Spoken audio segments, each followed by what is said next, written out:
مبتدا بن رہا ہے اور مبتدا مرفوع ہوتا ہے. اب اگر اسی انتا کی جگہ کوئی معرب کلمہ آ جاتا، معرب کلمہ لائیں، تو وہ کیا ہوگا؟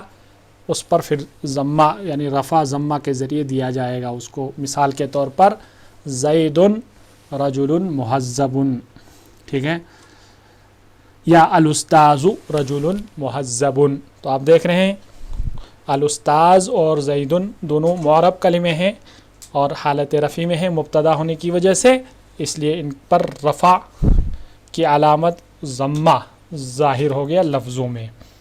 چلیے اس کے بعد اگلی مثال دیکھیے آپ، ساعدت ہؤلاء المساکین، میں نے ان مسکینوں پر، ان غریبوں کی مدد کی. ساعد یساعد مدد کرنا.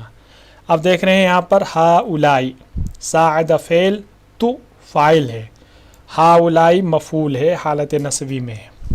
محل جو یہ ہؤلاء جس محل میں آیا ہے، جس جگہ آیا ہے، وہ کس کی جگہ ہے؟ مفعول کی جگہ ہے، کیونکہ ترتیب میں آپ فعل فاعل پھر آتا ہے مفعول. ٹھیک ہے، تو مفعول کیا ہوتا ہے؟ منصوب.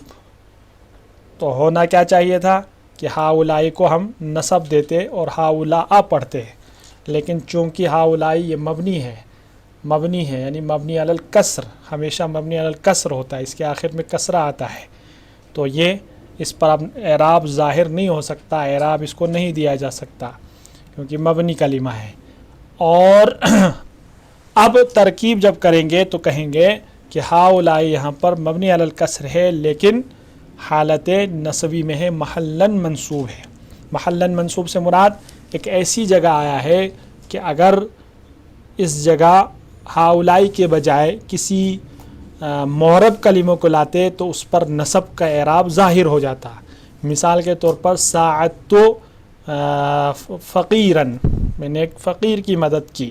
تو آپ دیکھ رہے ہیں ہؤلاء ساعدت فقیراً، تو فقیراً پر نصب ظاہر ہو گیا اور نصب ہم نے فقیراً کو دیا فتحہ کے ذریعے سے. تو جب ترکیب کریں گے تو کیا کہیں گے؟ ہؤلاء مبنی علی الکسر محل فی محل نصب. اس کے بعد مثال نمبر 3 دیکھیے، عطفت علی ھذا المریض، میں نے اس مریض پر رحم کیا یا میں نے اس مریض پر شفقت کی. تو دیکھ رہے ہیں آپ علی حرف جار ہے، حرف جر کے بعد کیا آتا ہے؟ مجرور. ٹھیک ہے، جر دیا جاتا ہے. لیکن آپ دیکھ رہے ہیں ھذا مبنی علی السکون ہے، ھذا پر اعراب جر کی علامت، جر کا اعراب ظاہر نہیں ہے. کیوں نہیں ہے؟ کیونکہ ھذا مبنی کلمہ ہے، مبنی پر اعراب نہیں آتا. ٹھیک ہے، مبنی اپنی حالت پر برقرار رہتا ہے. اور لیکن اگر ھذا کی جگہ کسی اسم معرب کو لائیں، کسی ایسے کلمے کو لائیں جس کا جو مبنی نہ ہو، جس کا اعراب بدلتا رہتا ہو، تو وہاں پر آپ دیکھیں گے کہ علی کے آنے کی وجہ سے اس پر جر کا اعراب ظاہر ہوگا. مثال کے طور پر عطفت علی المریض، مثال کے طور پر ھذا کو ہٹا دیں اور کہیں علی المریض، پھر المریض ذات پر جر کا اعراب ظاہر ہو گیا اور جر دیا گیا کسرہ کے ذریعے سے. ٹھیک ہے، تو اس کو ہم کیا کہیں گے؟ ھذا کو یہاں پر اعراب محلی. ٹھیک ہے، محلاً معرب ہے، محلاً جو ہے اس کو یہ مجرور ہے. ٹھیک ہے، محلاً اس کو جر دیا گیا ہے، لفظاً تو نہیں دیا جائے گا لیکن محلاً یہ مجرور ہے. لا تشربن الماء الکدیرہ، تم بالکل بھی گدلا پانی مت پیو. لا دیکھیے، لا تشربن، تشرب اعراب کا جو محل ہے وہ کلمے کا آخری حرف ہوتا ہے. تشرب میں آخری حرف کیا ہے؟ با ہے. ٹھیک ہے، ہونا کیا چاہیے تھا؟ ہونا چاہیے تھا کہ تشرب، کیونکہ لا نہیں داخل ہے. لا اپنے فعل پر، جس فعل پر داخل ہوتا ہے اس کو جزم دیتا ہے، لا تشرب ہونا چاہیے تھا. لیکن چونکہ تشربن مبنی کلمہ ہے. کیوں مبنی کلمہ ہے؟ پچھلے سبق میں ہم نے پڑھا تھا کہ جب فعل مضارع سے نون تاکید متصل ہوتا ہے تو فعل مضارع مبنی علی الفتح ہوتا ہے. تو یہاں پر اعراب ظاہر نہیں ہوا. کیوں ظاہر نہیں ہوا؟ کیونکہ تشرب مبنی ہے. مبنی کیوں ہے؟ کیونکہ یہ نون تاکید کے ساتھ متصل ہے. ٹھیک ہے، تو اب ہم کیا کہیں گے؟ تشرب جو ہے اگرچہ لفظوں میں جو ہے اس کا اعراب یعنی جزم کا اعراب ظاہر نہیں ہے، لیکن ہم کہیں گے یہ محلاً مجزوم ہے. محلاً مجزوم ہے، یعنی اگر یہاں پر فعل مضارع نون تاکید کے ساتھ متصل نہ ہوتا تو لازماً فعل مضارع مجزوم ہوتا اور ہم کہتے لا تشرب الماء الکدیرہ.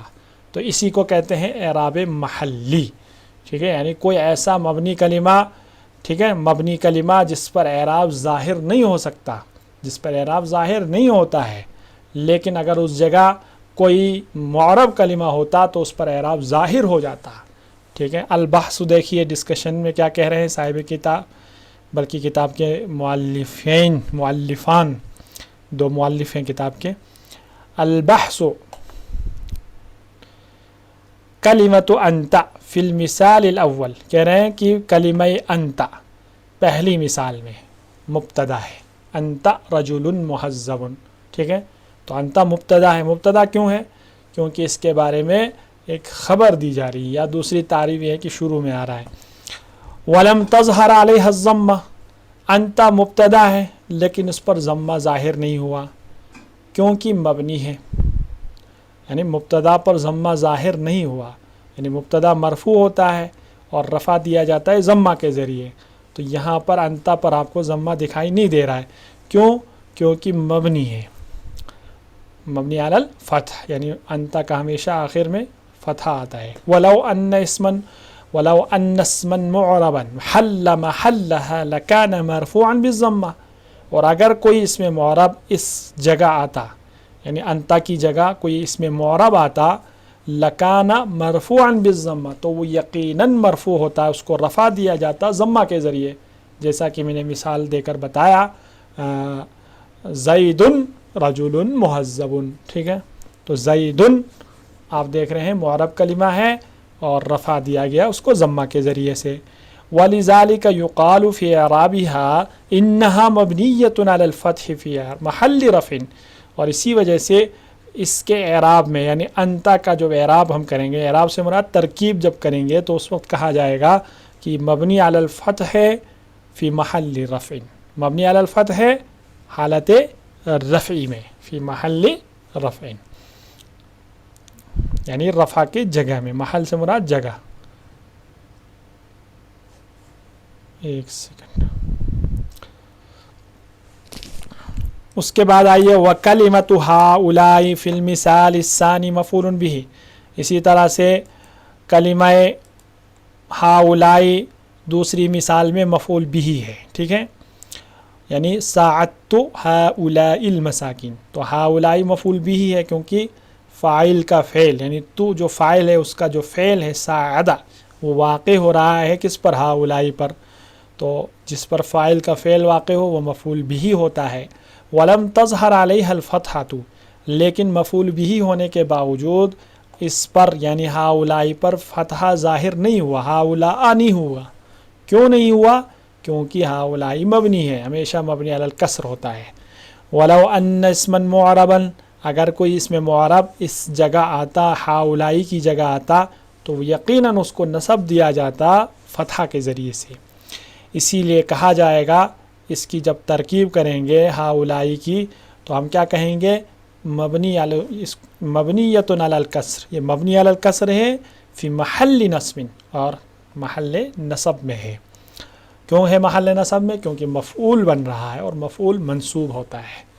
وَلِهَذَا السَّبَبِ يُقَالُ فِي إِعْرَابِ كَلِمَةٍ، اور اسی ریزن اور اسی سبب، اسی بنیاد پر یا اسی وجہ سے، اسی ریزن کے ساتھ جو ہے کلمہ اعراب کے اندر بھی کہا جائے گا. کلمہ اعراب کے نا کلمہ ھذا کے اعراب میں، یعنی ھذا کلمے کی ترکیب جب آپ کریں گے تو وہاں پر بھی آپ یہی کہیں گے.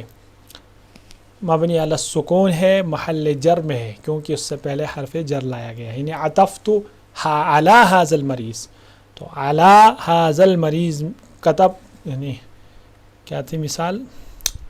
علی ھذا المریض. ٹھیک ہے نا، تو ھذا کہ جب آپ ترکیب کریں گے تو ترکیب اور اس جملے کی ترکیب کرتے وقت حاضہ کی ترکیب کیسے کریں گے؟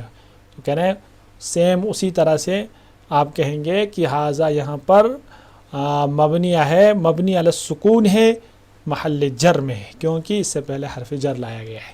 اسی طرح کہہ رہے ہیں لا تشربن میں جو تشربن فعل ہے اس کی ترکیب کرتے وقت آخری مثال میں تشربن فعل کی ترکیب کرتے وقت آپ کہیں گے کہ مبنی علی الفتح ہے۔ تشربن کیا ہے؟ مبنی علی الفتح ہے، ٹھیک ہے۔ تشرب بن با پر فتح آیا فی محل جزم، لیکن محل جزم میں ہے۔ کیوں ہے مبنی علی الفتح کیوں ہے؟ کیونکہ مبنی ہونے کی وجہ سے ہے، اور لائے ناہیہ کے اس کے اوپر داخل ہے، اس لیے محل جزم میں ہے، یعنی لائے نہیں داخل ہے اس لیے مجزوم ہے، حالت جزم میں ہے، اور چونکہ اس کا اعراب بدلتا نہیں ہے، ٹھیک ہے، اس کے ساتھ نون تاکید متصل ہے، اس لیے اس کو کہیں گے مبنی علی الفتح۔ چلیے قاعدہ دیکھیے، اذا وقعت کلمۃ مبنیۃ فی موضع من مواضع الرفع او النصب او الجر او الجزم، کہہ رہے جب کوئی مبنی کلمہ رفع، نصب، جر یا جزم کی جگہوں میں سے کسی جگہ آئے، لا یتغیر آخرها، تو اس کا آخر نہیں بدلے گا، اور کہا جائے گا اس کی ترکیب کرتے وقت کہ انہا فی محل رفع، کہ یہ محل رفع میں ہے یا محل نصب میں ہے یا محل جر میں ہے یا محل جزم میں ہے، علی حسب موضعها فی الجملہ، جملے کے اندر اس کے محل اور اس کی جگہ کے مطابق۔ اگر حالت رفع میں ہوگا تو کہیں گے کہ محل رفع میں ہے، اگر مفعول بن رہا ہوگا تو کہیں گے حالت نصبی میں ہے، محل نصب میں ہے، اور اگر مجرور بن رہا ہوگا کہیں گے محل جر میں ہے، اور اگر مجزوم ہوگا تو کہیں گے محل جزم میں ہے۔ امید کرتا ہوں سبق آپ کو سمجھ میں آ گیا ہوگا۔